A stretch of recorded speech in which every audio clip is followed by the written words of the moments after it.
Welcome to the Higher Ed Geek Podcast, where we explore the impact of EdTech on the student experience with engaging, fun, and relevant conversations that honor the wide range of work happening all across the higher ed ecosystem. I'm your host, Dustin Ramsdell. I've been working in and around higher ed for the past decade, focused on student support and digital experience. Join me every week for discussions with some of the best minds in education technology who will be bringing you their perspectives on how digital transformation is reshaping the way we recruit, engage, and graduate learners. You'll hear firsthand accounts of how institutional leaders are developing their strategy, as well as get deeper on the stories of how these EdTech tools are being built to foster better student outcomes. With that, let's get to today's episode. Greetings, everyone, and welcome to this episode of the Higher Ed Geek Podcast, episode number 331, with Dr. Rachel Bowser from Agnes Scott College. She's coming on to talk about redefining AI fluency.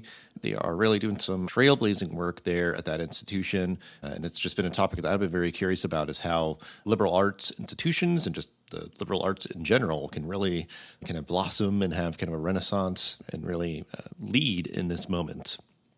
If you haven't checked out Rachel's episode on Higher Ed Pulse, definitely a great listen as well. But I was really excited to have Rachel on for this episode as well to keep the conversation going. Please do enjoy this episode number 331 with Dr. Rachel Bowser. We will start as we always do. Rachel, if you want to briefly introduce yourself, go over your professional background, and then we'll get on to the topic of the day. It sounds great. And thank you, Dustin, for having me. I am Rachel Bowser. I am the Vice President for Academic Affairs and Dean of the College at Agnes Scott College. I am an English professor by training, so I got my PhD in 19th century British literature at Emory University and moved into higher ed faculty work pretty much immediately after that. And then after spending 15 or so years in the classroom, I gradually worked into an administrative leadership role, and I've been here in this role at Agnes Scott for about 4 years now. Yeah, and I guess I'm not terribly aware, and in case other folks in the audience aren't aware, if you can just give a snapshot of Agnes Scott College, that'll maybe set the table stakes or kind of the context for the rest of our conversation around facilitating AI fluency with students. Yeah, so Agnes Scott is a small liberal arts college, about 1,000 students in Decatur, Georgia, which is a vibrant community about 5 miles from downtown Atlanta. So it's hard to really know, in fact, where Atlanta stops and Decatur starts. It's one of those kind of nestled right up against communities. Agnes Scott is about 130 years old as an institution. It is on the undergraduate side a women's college, and on the graduate side, we have co-ed graduate programs. We are an incredibly diverse population, no racial or ethnic majority here. We've got a population of students that's close to 50% first-generation college students, close to 50% Pell eligible students, and they come from all over, mostly from Georgia, but got all the regions of the country and some international places represented. So we have a good cross-section of what it looks like to be young in America right now. Yeah, it's interesting, and I think, like that kind of environment, folks hopefully keep it in the back of their mind as we're talking about, again, AI fluency and setting maybe a foundational common basis for understanding. I'm curious how you would define AI fluency.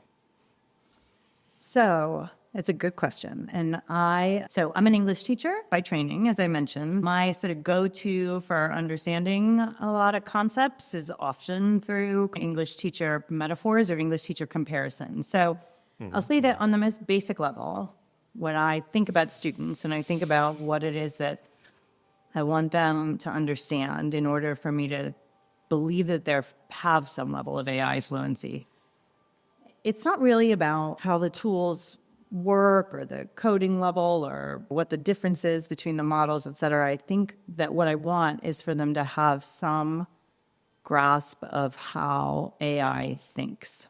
And by that, I mean, I want them to understand themselves as thinkers and learners, and I also want them to understand this AI tool as a learner and as a quote-unquote, I'm doing air quotes, thinker. And I want them to be able to have some sense of how those two things go together, right? So I don't want a student to have a kind of always already reactive position towards AI and its relationship to their learning in one way or another.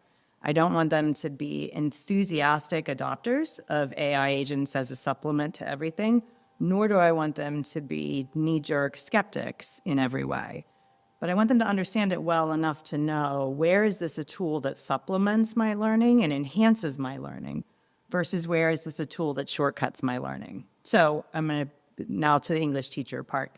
So a lot of times I think about how every English teacher in America knows what her lesson plans look like on the subject of unreliable narrators, and how when we teach some texts, what we really anchor on is what in the text itself tells us that the narrator is unreliable, and then what do we do with that once we know the narrator is unreliable? How does that add to or change our understanding of the text?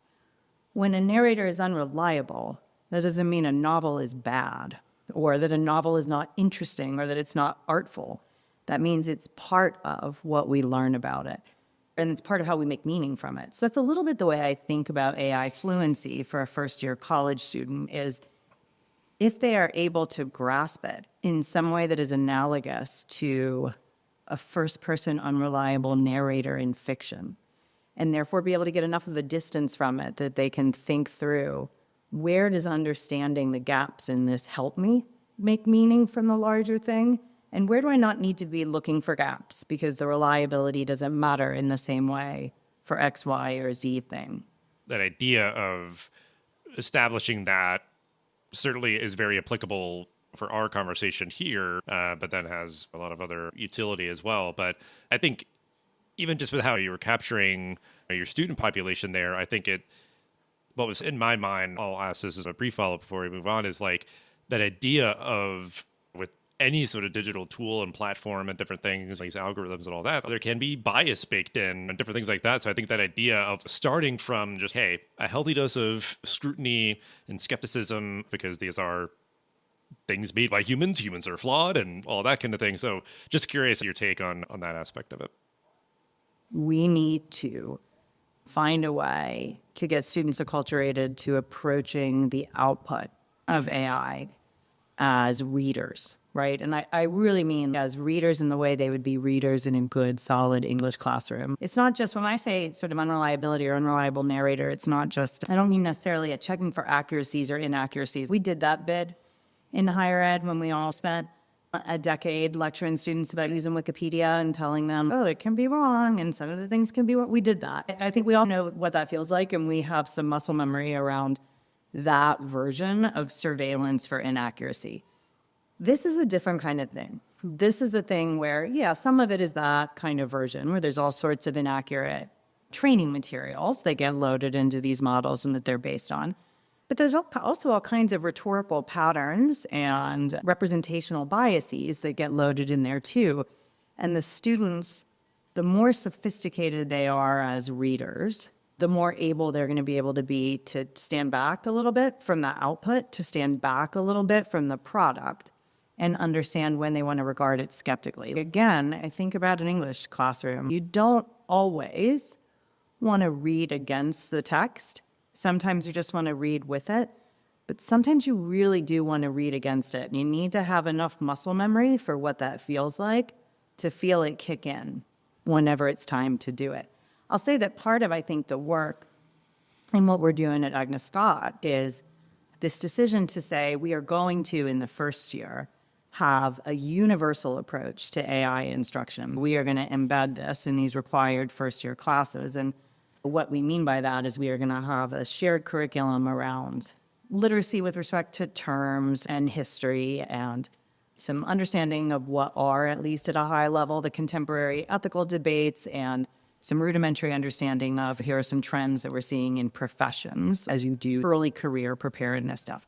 Some of what we hope to achieve by universalizing this in year one is to deflate a little bit of the kind of reactive positioning that young people can have around a technology that it's a big deal and it has a lot of existential implications. And we have students here that they're on a bell curve distribution where we've got some that are real enthusiasts, and then we've got a lot that feel like if I even look in the direction of AI, I should go buy some carbon offsets immediately because I'm implicated in a paradigm I don't want to be implicated in, right? And so what we do well here is we figure out what are the things that we're going to have universal shared conversations about.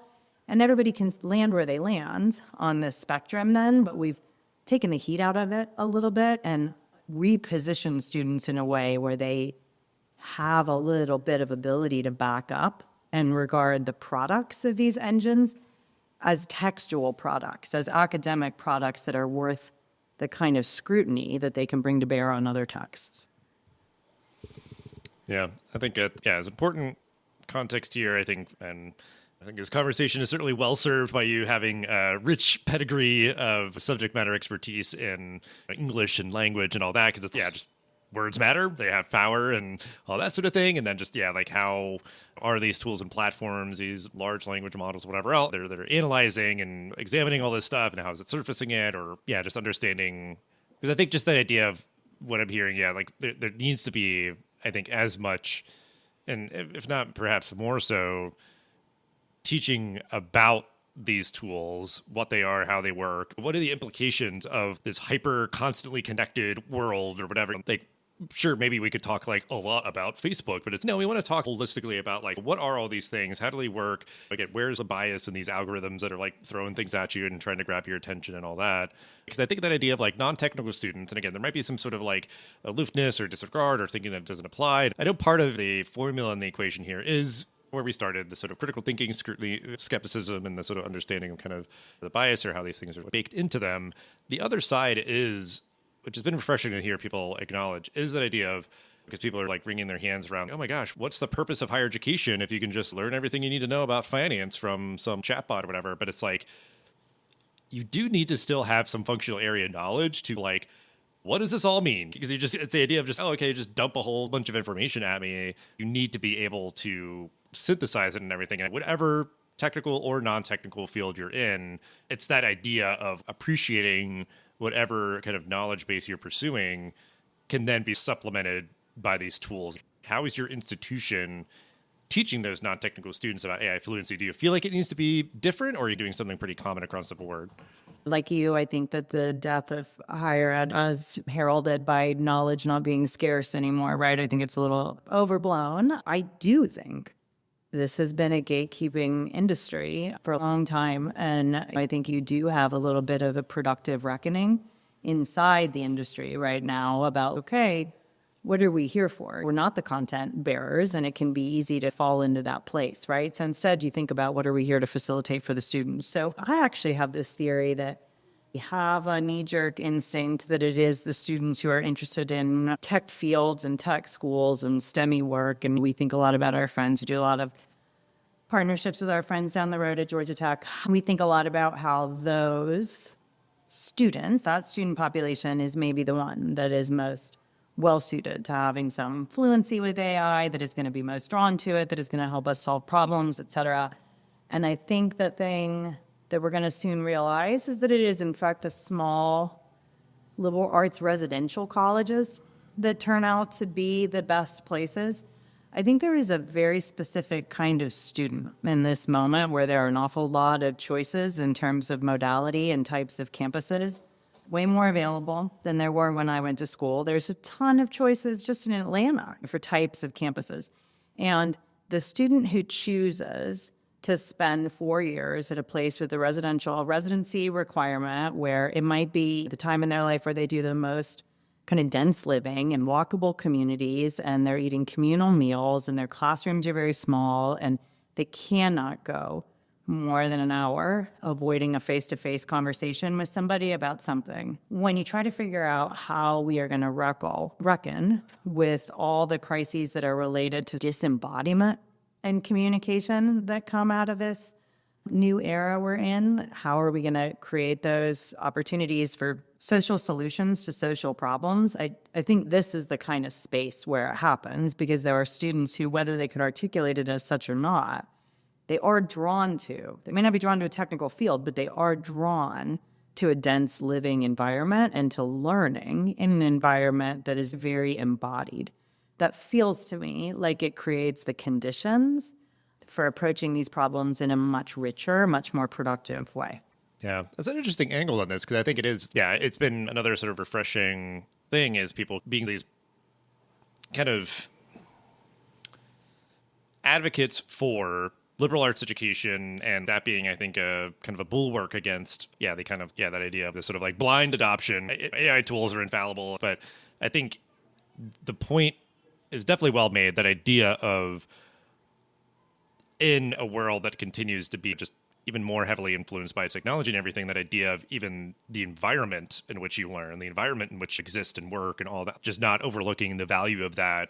Because, it's just all those kind of things of just being like, okay, what can these tools and things not replace? Or because I guess I even think for me, it's kind of just like the next thing. Like any non-technical or any sort of like discipline and field will adapt and evolve and grow to be like, okay, this is how you do marketing in the world of social media. But it's like kind of based on the common fundamentals and foundations, but applying it into this current use case and whatever it might be, whatever non-technical field it is, I think it will just be, okay, cool, this is the next thing. I generally agree with that, right? Where I think it's kind of a long view of things, and communities of knowledge adapt, and communities of people adapt, and these things become sort of invisible and part of the fabric quickly. I'll say that a thing that I do think is notable here, and this is why I do think about there being this special place for kind of residential colleges of this size.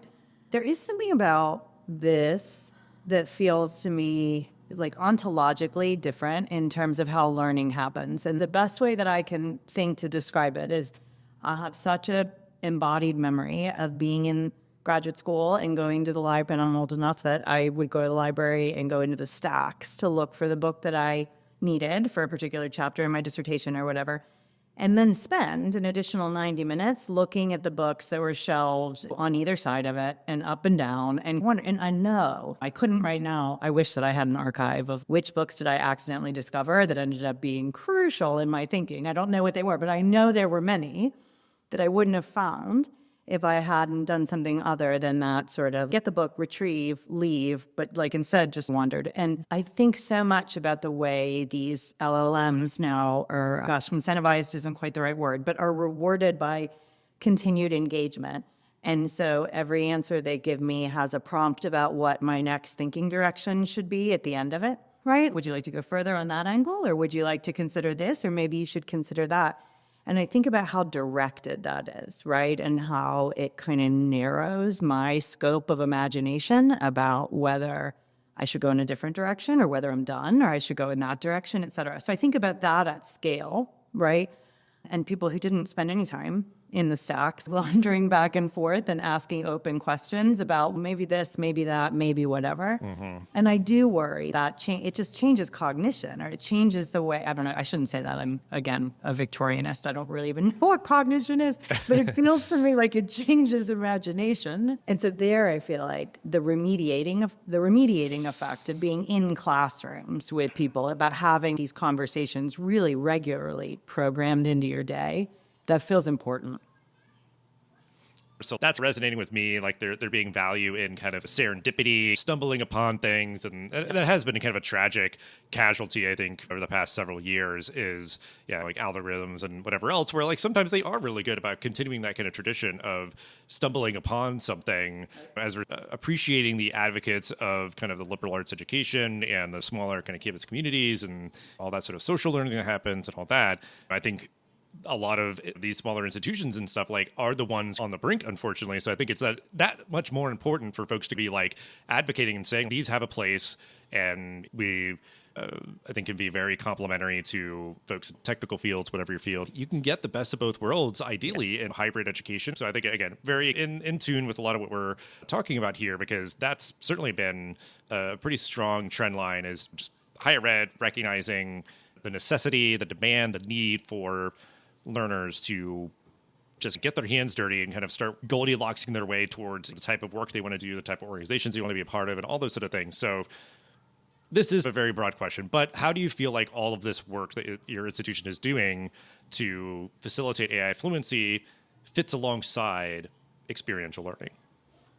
The thing about experiential learning is we have so much data now that shows us like really truly how impactful it is, and especially how impactful it is on populations that experience the biggest barriers to success, populations that are historically underrepresented in higher ed, right? So we know this now, that it's of outsized importance in student success trajectories. And we know in the majority of cases, right, these are the sort of things that students make decisions to do study abroad or to do internships or to do mentored research or some kind of extended engagement with a faculty member in a co-op model or something in their junior or senior year of college. So this college has decided that its approach to liberal arts education is going to be to take kind of bite-sized versions of those high-impact experiential engagements and to universalize them in year one and year two. So now, along with this universal AI instruction in year one, we also have universalized international travel for students in year one, where everybody is taking a first-year seminar taught by a faculty member around some topic, whether it's, I don't know, the history of fashion in Italy or ecological tourism in Belize or multicultural populations in Paris. And they do a first-year seminar around it. And in the middle of that seminar, they go on a trip for a week led by their faculty member. And for a huge portion of our students, it's not only the first time out of the country, it's first time in an airport. But they also have students also on that trip who have 12 stamps in their passport, right? But there's something very equalizing about doing that all together. And then in their sophomore year, while the first years are doing these international trips, the second year students are doing the universal workplace immersion experience, where we're breaking them up into small groups and we're sending them for a week to Mercedes-Benz or to AT&T or to the Botanical Gardens or to the zoo or to the Carter Center, and they're getting some exposure to what are jobs. Basically, what does it actually look like to go into this place every day, and what are the range of positions, et cetera. So it's a kind of mini internships thing. So I think when we think about experiential learning and those really high impact experiences, we are really focused on how can we remove barriers in year one and year two so that these experiences have become familiar enough that students can more readily access them once they know what their major area of choice is. A thing that I worry about is when those activities are all concentrated in junior and senior year. I worry that they're directed and focused on what the students want out of their career or what their area is. Our finance majors go pursue experiences in that vein, or pre-med students pursue experiences in that vein. But there's something really super valuable for our students who know they want to be pre-med students, but they do a semester-long seminar on the history of fashion in Italy, and they take a trip to Milan, and they do something really out of their comfort zone, right? So I think a sort of a similar way that I think about this AI fluency as both a problem and a solution for right now is, I think, what you do is you defamiliarize it enough so the students can look at it in such a way that they see it as part of their learning, as a complement to their learning that doesn't need to be laser focused on a particular application, but can be dipped in and out of and used in such a way that it broadens their imagination.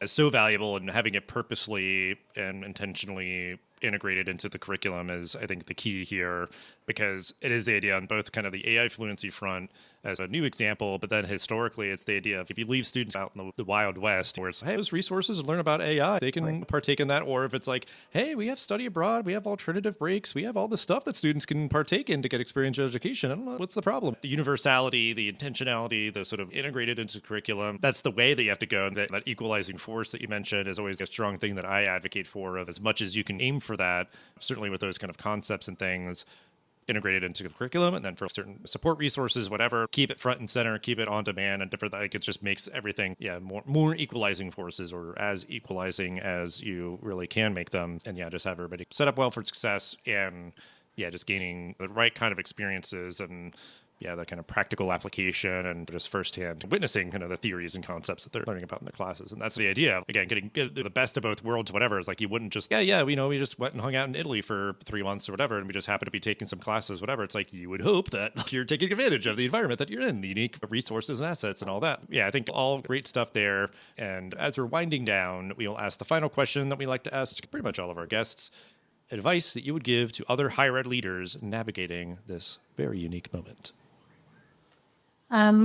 So I'm an Access gal, and I did the first 15 years of my teaching, all of my faculty life at an access-oriented institution, and so have kind of deep roots. And I think that you can hear in the way I've talked about a lot of things today that I really feel like universalizing experiences and opportunities is the way forward. And so I think one of the things that is democratizing about this moment is the access to information and the access to content.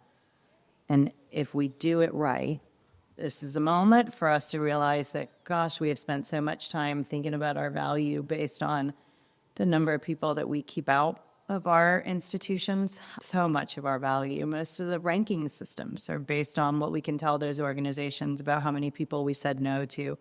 That's a difficult place to operate from in a moment like this. It's maybe an immoral place to operate from ever, but it's a difficult place to operate from in a moment like this. So I think I would encourage my colleagues to think about this moment and all these democratizing kind of technologies and tools as a moment for us to scrutinize how deeply we are motivated by or our decisions are informed by some of those gatekeeping roots, and what it would look like if we really thought about the entire project as an access project instead of a selectivity project. That sort of thinking can then really influence so many decisions around curriculum, around just resource allocation or whatever else. And because I even think I was a history major, and I think about just that idea of kind of the long view and all that. And yeah, institutions of higher education thriving on, the gatekeeping, whatever else, and the democratization of kind of knowledge sharing and attainment. It's like when people could the printing press or write things down or whatever. People are like, oh my God, we're just going to give information out to everybody? What, crazy? What's going to happen? So I think it's just that idea. Okay, now even more now moving on from the Wikipedias of the world, but information is that much more accessible to more people. So it's you have to adapt and acknowledge it and be intentional. Don't do nothing, do something, start somewhere. And whether you're thinking more from the higher up levels, how are we going to implement something on our kind of institutional cultural level, or how can we even on a departmental level think through, okay, this is how we're going to be building kind of AI fluency, teaching about and with AI and all those sort of things, and be really transparent and upfront about that. And honestly, I think really important things for institutional leaders to be thinking about on macro levels and some micro levels as well. But ways to connect with you and Agnes Scott College in the episode description. And just thank you so much for jumping in and talking about this, being willing to chat with me just through a random connection of a fellow creator. And just really appreciate your time. No, my absolute pleasure. I appreciate it. Thanks for listening to the Higher Ed Geek podcast. This show is a proud member of the Enrollify Network, home to Higher Ed's largest collection of podcasts. Enrollify is where higher ed goes to grow. So be sure to check out our other podcasts, webinars, video clips, blogs, and more. Visit Enrollify.org and subscribe for all the latest details and content drops directly to your inbox. Enrollify is brought to you by Element 451, the digital workforce platform for higher ed. Learn more at element451.com.